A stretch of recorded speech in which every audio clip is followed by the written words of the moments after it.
কপালটা পুরিও না রে যুবক। আজ দুনিয়াতে মনে করতেছ দুনিয়াতে বুঝিস না, না এই দুনিয়াটা কিছুই না। আজকে চক্ষু বন্ধ হয়ে গেলে তোমার কথা কেউ আর স্মরণ করবে না। মনে করতেছ আমার আপনজন কেউ অভাব নাই। আমার মা বোন বাবা বোন আমার ভাই বন্ধু কত আপন মানুষ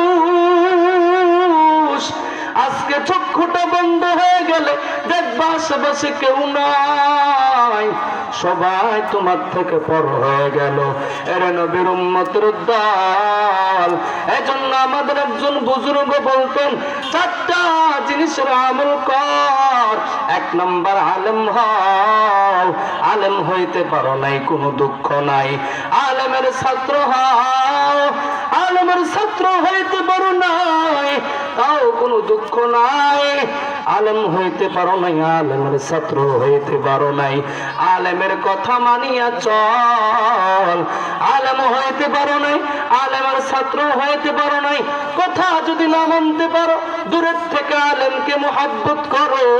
এই 4টা কাজ যদি না করো, 5ম নম্বরে যদি যাও, তোমার ধ্বংস ছাড়া কিছুই নাই। এরে নবীর উম্মতের দল, এই মাদ্রাসা থেকে কোনদিন অসভ্য মানুষ বের হয় না। এই মাদ্রাসা থেকে খাঁটি আলেম বুজুর্গ বের হয়। কেমন খাঁটি আল্লাহওয়ালা বুজুর্গ!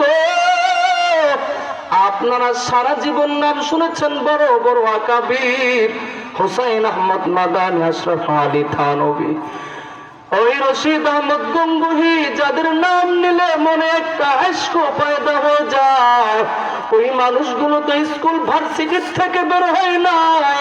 আমি স্কুল ভার্সিটির বিরোধিতা করছি না, এই মাদ্রাসার থেকে যে মানুষগুলো বের হয়েছে ওই মানুষগুলোর মতো স্বর্ণের মানুষ আর জগতে না।